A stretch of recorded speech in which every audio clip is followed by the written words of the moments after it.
नमस्कार विद्यार्थी मित्रांनो. आज आपण इयत्ता 9वी मध्ये गणित भाग 1 मधील पहिलेच प्रकरण संच मध्ये सराव संच क्रमांक 1.2 सोडवून पाहणार आहोत. या आधीच्या व्हिडिओमध्ये आपण सराव संच क्रमांक 1.1 सोडवून पाहिलेला आहे. तर आता आपण सराव संच क्रमांक 1.2 सोडवायची सुरुवात करूया. बघा, यामध्ये पहिलाच प्रश्न आहे, खालीलपैकी कोणते संच समान आहेत आणि व कोणते नाहीत हे सहकारण लिहा. बघा, पहिला प्रश्न, त्यामधील तो परत एकदा प्रश्न तुम्हाला वाचून दाखवतो. खालीलपैकी कोणते संच समान आहेत व कोणते नाहीत ते सहकारण लिहा. आता त्यामध्ये पहिला जो संच दिलेला आहे ए हा संच, तो बघा काय आहे, एक्स असा की 3x वजा 1 बरोबर 2 अशा प्रकारे हा संच दिलेला आहे. त्यानंतर दुसरा जो संच आहे तो बघा, बी बरोबर एक्स असा की एक्स नैसर्गिक संख्या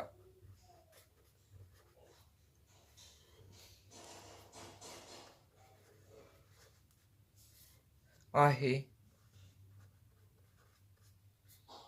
पण एक्स मूळही नाही व संयुक्तही नाही. पण एक्स मूळही नाही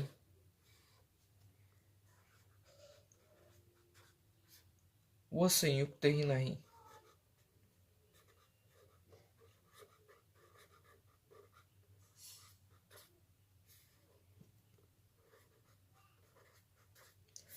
मूळही नाही व संयुक्तही नाही. अशा प्रकारची आता आपल्याला संख्या शोधायची आहे. तिसरा संच जो दिलेला आहे तो पहा, सी हा संच दिलेला आहे. यामध्ये बघा, एक्स असा की एक्स हा एन चा घटक आहे आणि एक्स हा एन 2 पेक्षा लहान आहे. बघा, आता आपण सुरुवात करूया सोडवायची. पहा, आता जर निरीक्षण केले तर इथे आपल्याला असं दिसून येत आहे की पहिला जो संच दिलेला आहे ए बरोबर एक्स असा की एक्स 3x वजा 1 बरोबर 2. आता आपण 3x वजा 1 बरोबर 2 यावरून x ची किंमत काय आहे ती काढूया. बघा, ए या संचामध्ये संच ए मध्ये पहा, संच ए मध्ये काय येते ते आता आपण पाहूया. 3x वजा 1 बरोबर 2. आता हे जे एक आहे ते बरोबर चिन्हाच्या पलीकडे नेले तर कसं होईल, इथे जे ऋण 1 आहे ते बरोबर चिन्हाच्या पलीकडे जाऊन धन 1 झाले. 3x बरोबर 2 अधिक 1 म्हणजे 3x बरोबर 3 येतील. 3 इथे गुणाकार, x बरोबर गुणाकार क्रियेसाठी येते बरोबर चिन्हाच्या पलीकडे जाऊन भागाकार क्रिया होणार. x बरोबर 3 भागिले 3, परिणामी आपल्याला x बरोबर 1 मिळालं. बघा, पहिल्या संचामध्ये म्हणजे संच ए मध्ये x ची किंमत आपल्याला 1 मिळालेली आहे. आता बघा, पुढचा जो संच आहे तो संच बी आहे. बी या संचामध्ये आपल्याला अट दिलेली आहे ती म्हणजे, बी या संचामध्ये आपल्याला अट जी दिलेली आहे ती म्हणजे एक्स असा की एक्स नैसर्गिक संख्या आहे पण एक्स मूळही नाही आणि संयुक्त नाही. आता बघा, नैसर्गिक संख्या तुम्हाला माहिती आहेत, 1 पासून सुरू होतात त्या पुढे अनंतापर्यंत जातात पोचतात. बघा, आता आपल्याला इथे आपल्याला काय सांगता येऊ शकतं, एक्स ही नैसर्गिक संख्या आहे पण मूळही नाही. पुढची अट पहा, ही मूळही नाही आणि संयुक्तही नाही. म्हणजेच बघा, संयुक्त संख्या कोणत्या आहेत तर इथे 1 2 3 4 पासून सुरू होणाऱ्या ज्या संख्या आहेत त्या सगळ्या संख्या. आता अशा ह्या अटीमध्ये बसणारी फक्त एकच संख्या आहे ती म्हणजेच एक ही संख्या, कारण पुढच्या ज्या सगळ्या संख्या आहेत त्या मूळ आहेत आणि संयुक्त आहेत. मग आता इथे आपल्याला काय म्हणता येऊ शकतं, एक्स ही संख्या कोणती असणार आहे, तर या अटीमध्ये बसणारी जी संख्या आहे ती बी या संचामध्ये संच बी मध्ये दिलेल्या अटीनुसार बघा काय होईल, एक्स बरोबर एक हेच येणार आहे, कारण एक्स ही मूळही संख्या नाही आहे आणि संयुक्तही नाही. त्यामुळे आपल्याला काय म्हणता येऊ शकतं, एक्स ची किंमत एक आहे असं म्हणता येऊ शकतं. आणि संच सी मध्ये बघा, सी मध्ये आपल्याला काय दिलेलं आहे, तर एक्स ही नैसर्गिक संख्या आहे परंतु दोन पेक्षा लहान आहे. एक्स ही नैसर्गिक संख्या आहे परंतु दोन पेक्षा लहान आहे. म्हणजेच बघा, एक पासून सुरू होणाऱ्या संख्या परंतु दोन पेक्षा लहान, म्हणजे फक्त आता तिसऱ्या संचामध्ये सुद्धा आपल्याला एक्स बरोबर एक हीच किंमत मिळते. बघा, जर तिन्ही संचांचा विचार केला आपण, तर संच ए बी सी मध्ये आपल्याला एक्स ची किंमत एक हीच मिळत आहे. परिणामी इथे आपल्याला हे तिन्ही संच समान संच आहेत असं म्हणता येऊ शकतं. म्हणजेच काय, संच ए त्यानंतर संच बी व संच सी यांमध्ये एक हाच घटक आहे. बरोबर, म्हणून आपल्याला हे तिन्ही संच कसे आहेत, समान आहेत असं म्हणता येऊ शकतं. म्हणजे संच ए बरोबर संच बी बरोबर संच सी असं आपल्याला इथे म्हणता येऊ शकतं. बघा, इथे आपण संच समान आहेत हे दाखवण्यासाठी काय केलं, संचातील तिन्ही संचातील घटकां जे गुणधर्म पद्धतीमध्ये दिलेले आहेत त्यांचं यादी पद्धतीमध्ये रूपांतर केलं. त्यावरून संचातील घटक कोणकोणते आहेत ते आपण यावरून मिळवलेले आहेत. त्या तिन्ही संचामधील घटक समान आपल्याला मिळाले, म्हणून हे तिन्ही संच, संच ए, संच बी आणि संच सी, हे तीनही संच समान संच आहेत असं आपल्याला सहजपणे म्हणता येऊ शकतं. आता आपण दुसऱ्या गणिताकडे वळूया. दुसरे जे गणित आहे ते अशाच प्रकारचे आहे. पहा, संच ए आणि बी समान आहेत का ते सहकारण लिहा. दुसरं गणित बघा, संच ए आणि बी समान आहेत का ते लिहा. बघा, पहिला संच ए दिलेला आहे. काय आहे तो संच, तर सम असलेल्या मूळ संख्या.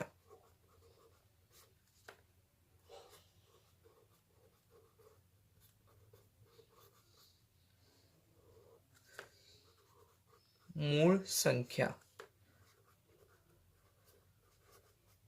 पहा, सम असलेल्या मूळ संख्या, एकच सममूळ संख्या आहे. सर्व संख्या समूहांमध्ये, नैसर्गिक संख्या समूहांमध्ये किंवा इतर सर्व प्रकारच्या संख्या समूहांमध्ये एकच आहे जी सममूळ संख्या आहे, ती म्हणजेच 2. म्हणजेच ए हा संचामधील घटक काय असेल, तर 2 असणार आहे. म्हणजेच ए या संचातील घटक काय असणार आहे, तर 2 हा एकच घटक असणार आहे. कारण कारण 2 ही एकच सममूळ संख्या आहे. 2 ही सममूळ संख्या आहे.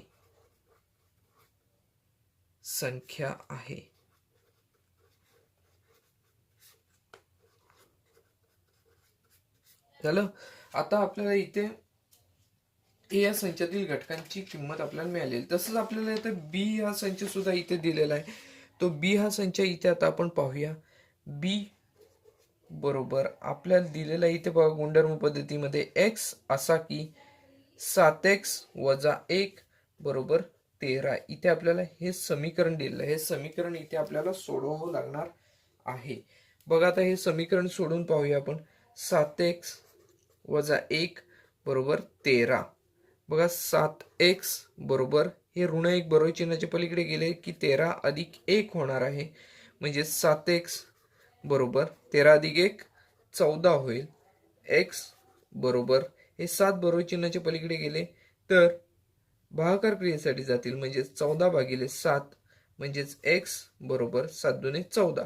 2 हीच आपल्याला किंमत मिळते. म्हणजेच बी या संचामध्ये सुद्धा असणारा घटक कोणता आहे, तर 2 हाच आहे. परिणामी इथे आपल्याला काय म्हणता येऊ शकतं, दोन्ही संचातील घटक समान आहेत. संच ए आणि संच बी यांच्यामधील घटक समान आहेत, म्हणून हे दोन संच आपल्याला समान आहेत असं म्हणता येऊ शकतं. म्हणजेच काय, संच ए व संच बी मधील घटक समान आहेत.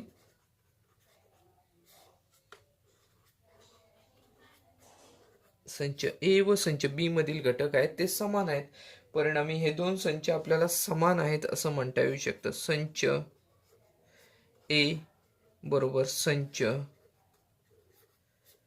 बी असं इथे आपल्याला म्हणता येऊ शकतं.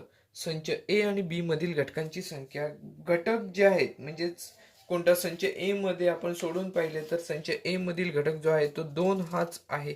आपण इथे सोडून पाहिलेलं संच ए मधील घटक 2 आहे, तसंच संच बी सुद्धा सोडून पाहिल्यावर संच बी मधील घटक सुद्धा आपल्याला 2च मिळाला, म्हणजे दोन्ही संचांमधील घटक समान आहेत, परिणामी हे दोन संच आपल्याला समान आहेत असं आपल्याला म्हणता येऊ शकतं.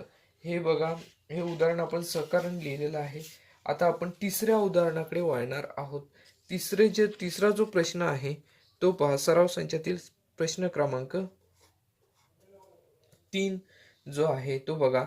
खालीलपैकी कोणते संच रिक्त संच आहेत ते सहकारण लिहायचं आहे. संच रिक्त संच आपल्याला ओळखायचे, संच ओळखायचे आहेत आपल्याला. संच बघा, रिक्त संच आपल्याला इथे ओळखायचे आहेत. पहा, आता पहिला जो संच दिलेला आहे तो पहा काय आहे तो. ए बरोबर ए असा की ए ही शून्यापेक्षा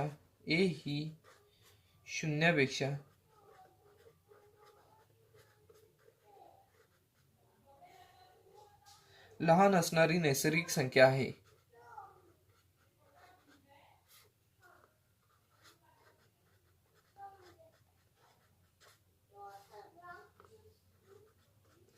नैसर्गिक संख्या आहे. बघा, आपल्याला माहिती आहे नैसर्गिक संख्या ज्या आहेत त्या 1 पासून सुरू होतात. 1 2 3 4 5 6 पासून अशा सुरू होतात, पुढपर्यंत त्या चालू राहतात. तर मग आता त्या शून्यापेक्षा लहान असणारी नैसर्गिक संख्या एकही असू शकत नाही, परिणामी आपल्याला इथे काय म्हणता येऊ शकतं, तर शून्यापेक्षा लहान नैसर्गिक संख्या इथे आपल्याला सांगता येऊ शकत नाही. म्हणजेच इथे नैसर्गिक संख्यांची सुरुवात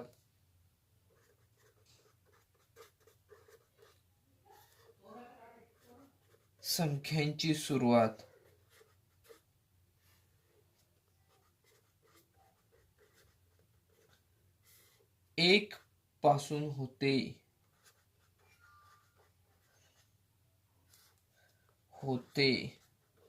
आणि आता इथे आपल्याला काय दिलं आहे, ए ही शून्यापेक्षा लहान असणारी नैसर्गिक संख्या आहे. मग अशी कोणती संख्या असू शकते का की जी 1 पेक्षा लहान आहे, शून्यापेक्षा लहान आहे, नैसर्गिक संख्या आहे? तर तसं हे विधान आपल्याला चुकीचं असं ठरवता येऊ शकतं. म्हणून ए हा आपल्याला रिक्त संच आहे असं आपण म्हणू शकतो. म्हणून संच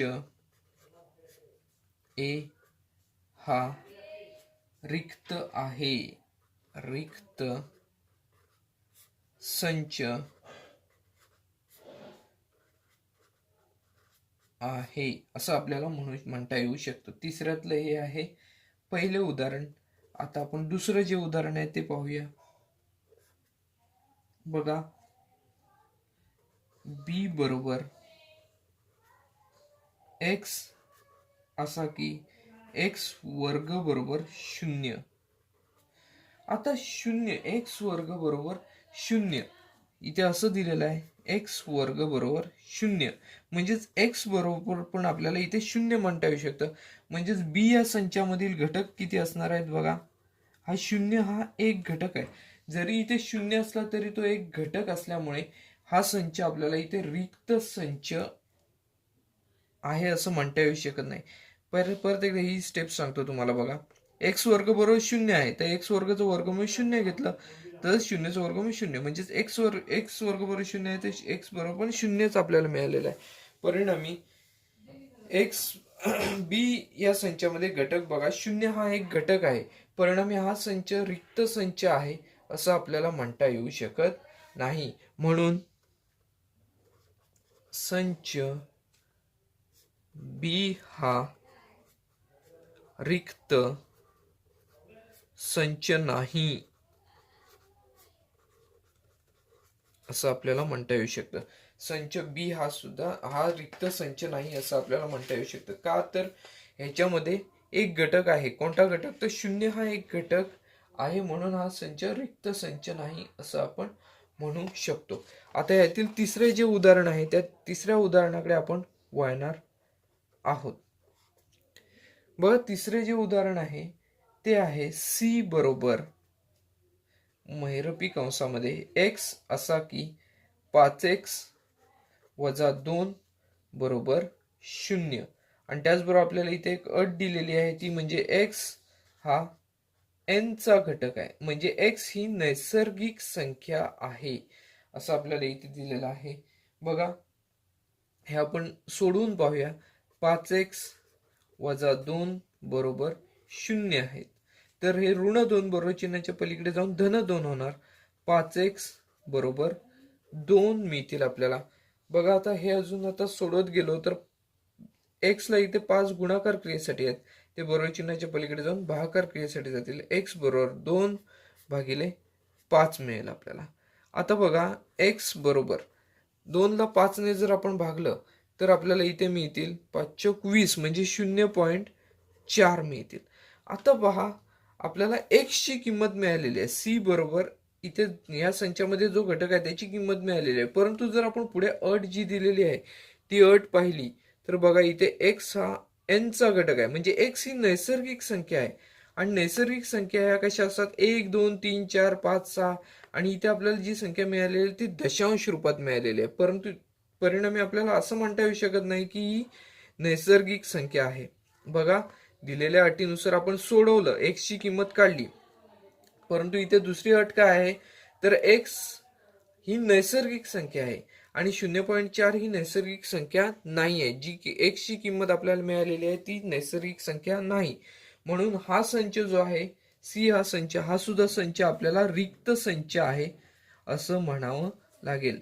म्हणून काय ते म्हणणार आपण? संच सी हा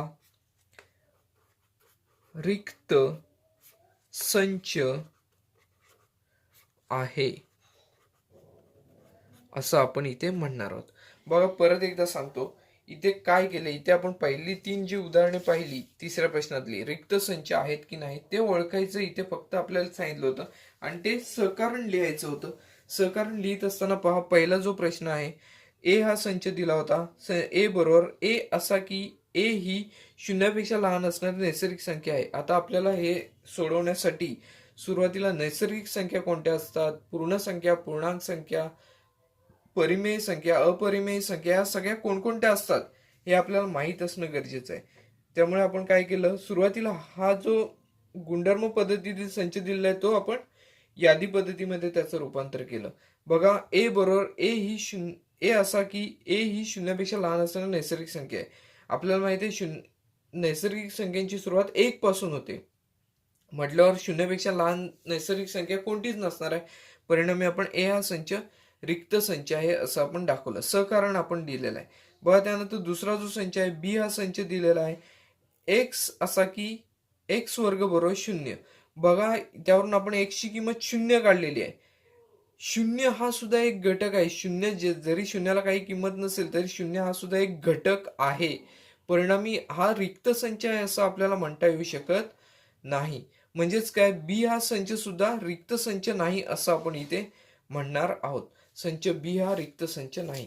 तिसरा जो संच दिलेला आहे बघा, ह्याच्यामध्ये आपल्याला एक्स ची किंमत काय, जे आपण आपल्याला अट दिलेली आहे त्या अटीनुसार आपण एक्स ची किंमत काय ती काढली 0.4. परंतु दुसरी जी अट आहे, काय अट दिलेली आहे, ते एक्स हा एन चा घटक आहे, म्हणजे नैसर्गिक संख्यांचा घटक आहे.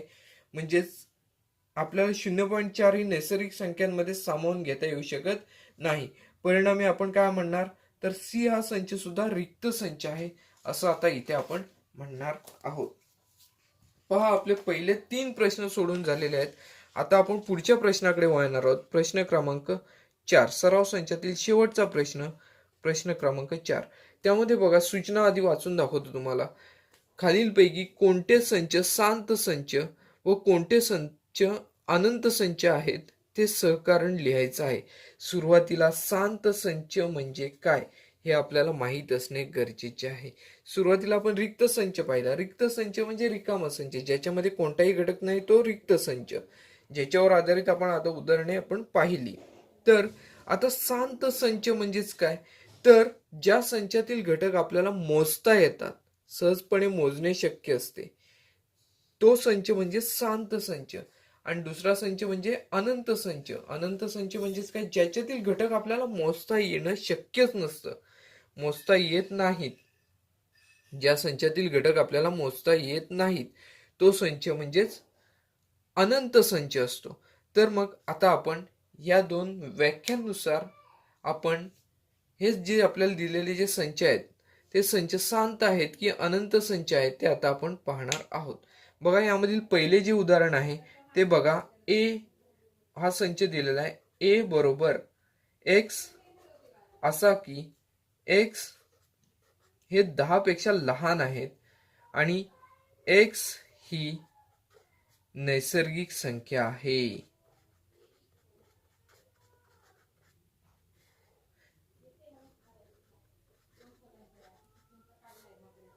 नैसर्गिक संख्या आहे. बघा, आता इथे आपण सहकारण लिहायचं आहे. बघा, आता हा गुणधर्म पद्धत दिसते आपल्याला ही, त्याची आपण यादी पद्धतीमध्ये रूपांतरण करूया. ए बरोबर एक्स असा की एक्स ही 10 पेक्षा लहान संख्या आहे. एक्स ही 10 पेक्षा लहान संख्या आहे. त्याचबरोबर एक्स ही नैसर्गिक संख्या आहे. म्हणजे यामध्ये कोणकोणते घटक येणार, तर बघा 1, 2, 3. कारण नैसर्गिक संख्या आपल्याला 1 पासून सुरू होतं ते माहिती आहे. बघा, 1, 2, 3, 4, 5, 6, 7, 8 आणि 9 हे सगळे घटक यामध्ये येणार आहेत. का, तर एक्स ही 10 पेक्षा लहान संख्या आहे. म्हणजेच काय, 1 ते 9 पर्यंतची संख्या आहे त्यामध्ये. बघा, आपण हे जर संच पाहिला यादी पद्धतीमध्ये, तर या संचामधील घटक आपल्याला मोजता येत आहेत. बघा, यामधील सगळे घटक आपल्याला मोजता येत आहेत. संच ए मधील, मग आपण काय लिहिणार, कारण संच ए मधील घटकांची संख्या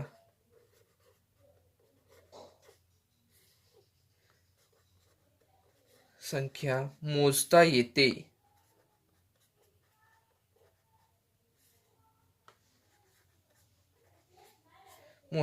म्हणून हा संच कोणत्या प्रकारचा संच आहे, बघा. ज्या संचातील घटकांची संख्या मोजता येते त्या संचाला आपण काय म्हणतो, तर शांत संच असं म्हणतो. म्हणून संच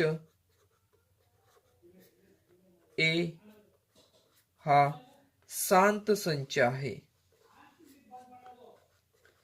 शांत संच आहे असं आपण इथे म्हणू शकतो.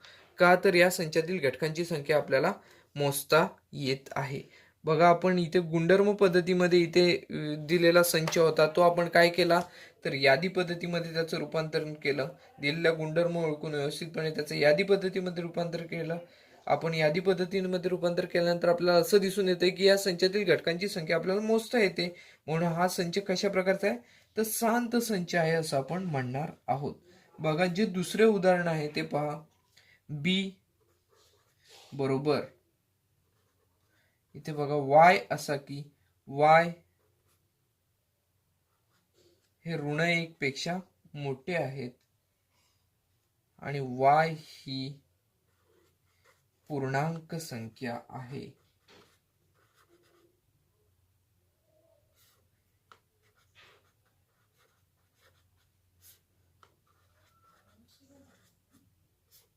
बघा, इथे आपल्याला काय दिलंय, वाय असा की वाय हे ऋण 1 पेक्षा मोठे आहेत, त्याचबरोबर वाय ही पूर्णांक संख्या आहे असं आपल्याला इथे दिलेलं आहे. बघा, आता हे काय आहे, तर पूर्णांक संख्यांचा संच आहे म्हटल्यावर इथे आपल्याला ऋण 1 पेक्षा मोठा आहे म्हटल्यावर इथे आपल्याला बी बरोबर काय म्हणता येऊ शकतं, तर 0, 1 2 3 4 ह्या पुढे पुढे पुढे पुढे वाढत जाणाऱ्या संख्येत. जर आपण निरीक्षण केलं तर आपल्याला यातील संचातील घटकांची संख्या मोजता येऊ शकेल का? तर मोजता येणं शक्य नाही आहे, कारण हे हे पुढे कुठे संपतील हे आपल्याला सांगता येऊ शकत नाही. त्यामुळे आपण इथे काय म्हणणार, संच बी मधील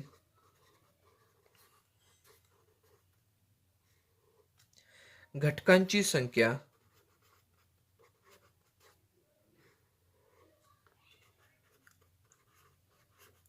मोजता येत नाही.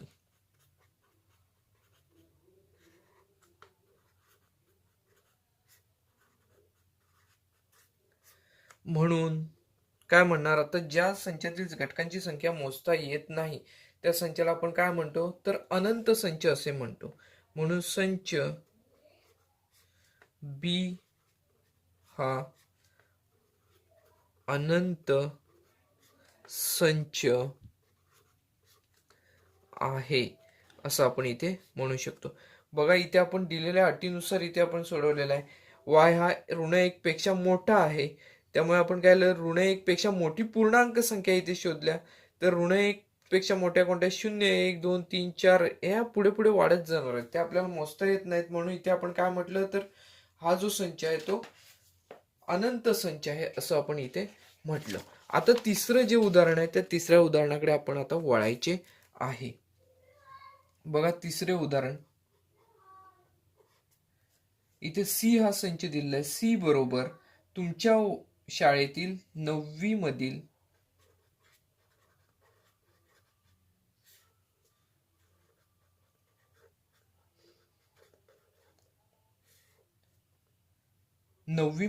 सर्व विद्यार्थ्यांचा संच.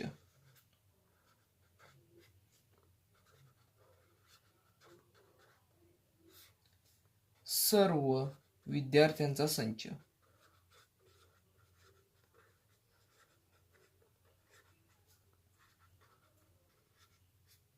बघा, आता आपण जर विचार केला तर इयत्ता 9वी मध्ये आपल्या शाळेमध्ये असलेल्या इयत्ता 9वी मध्ये असलेल्या विद्यार्थ्यांची एकूण संख्या ही आपल्याला सहजपणे मिळवता येऊ शकते.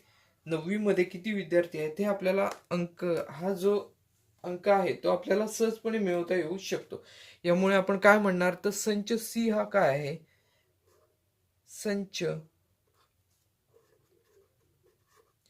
सी हा आपल्याला मोजता येऊ शकत आहे. त्यामुळे काय म्हणता येऊ शकतो, हा संच सी हा शांत संच आहे.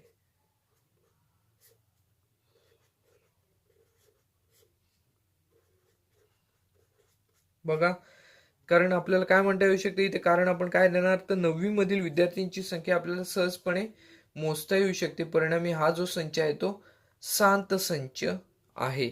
आता पुढच्या उदाहरणाकडे वळूया. उदाहरण क्रमांक 4, तुमच्या गावातील रहिवाशांचा संच.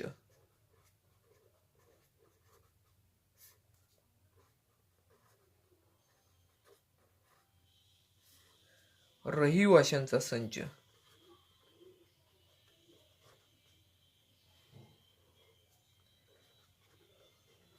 बघा, आपण विचार केला तर आपल्या गावामध्ये राहणारे आपल्या गावाची लोकसंख्या किती आहे तोही आकडा आपल्याला सहजपणे मिळवता येऊ शकतो. परिणामी हा सुद्धा संच जो आहे तो आपण शांत संच आहे असं म्हणू शकतो. हा संच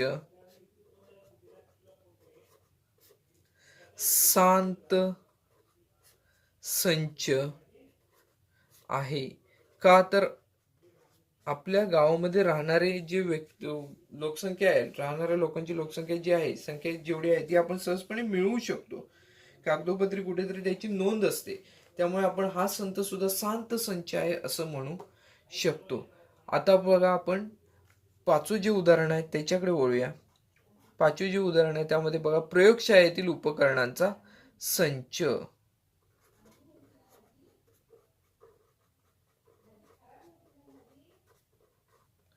प्रयोगशाळेतील उपकरणांचा संच.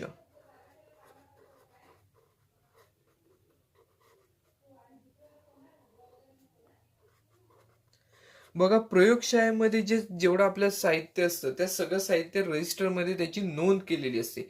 म्हणजे हे सुद्धा आपल्याला किती साहित्य आहे यामध्ये, प्रयोगशाळेमध्ये किती साहित्य आहे हे आपल्याला सहजपणे रजिस्टर बघून आपल्याला सांगता येऊ शकतं. परिणामी हा संच सुद्धा जो आहे तो शांत संच आहे असं आपल्याला म्हणता येऊ शकतं. हा संच कोणत्या प्रकारचा आहे तर शांत संच आहे असे आपण म्हणू शकतो. बघा हा संच सुद्धा शांत संच आहे असं आपण म्हणू शकतो. आता बघा 6वं जे उदाहरण आहे त्या उदाहरणाकडे आपण वळूया. पूर्ण संख्या संच.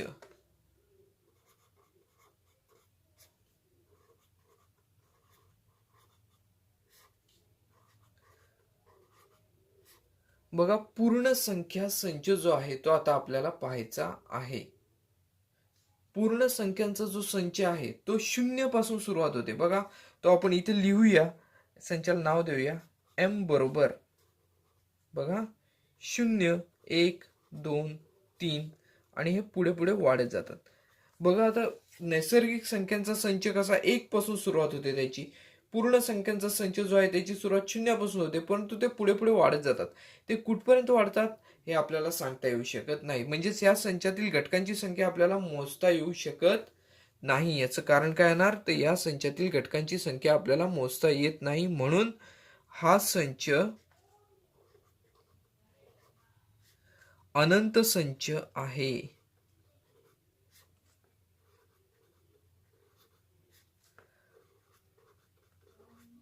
असं इथे आपण म्हणू शकतो. का तर या संचातील घटकांची संख्या जी आहे ती आपण मोजू शकत नाही. आता आपण शेवटचे जे उदाहरण आहे सराव संचातलं ते पाहणार आहोत, तर ते म्हणजे परिमेय संख्या संच.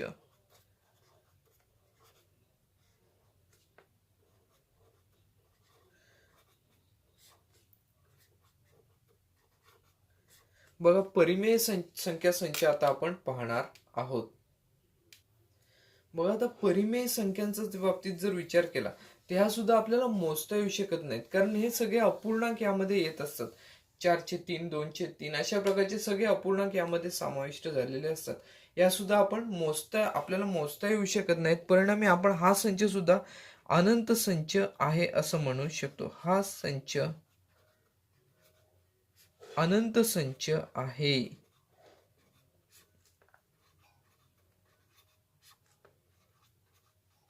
हा संच सुद्धा अनंत संच आहे असं आपण इथे म्हणू शकतो. बघा सराव संच 1.2 जो आहे तो अतिशय सोपा आहे. आता आपला तो सोडवून पूर्ण झालेला आहे. तुम्ही शक्यतो हा सराव संच सोडून झालेला आहे तो पहा आणि त्यानंतर न बघता सोडवण्याचा प्रयत्न करा. काही अडचण आली तर व्हिडिओ ओपन करा परत एकदा आणि पहा, परंतु शक्यतो न बघता एकदा पाहिल्यानंतर न बघता सोडवण्याचा प्रयत्न करा.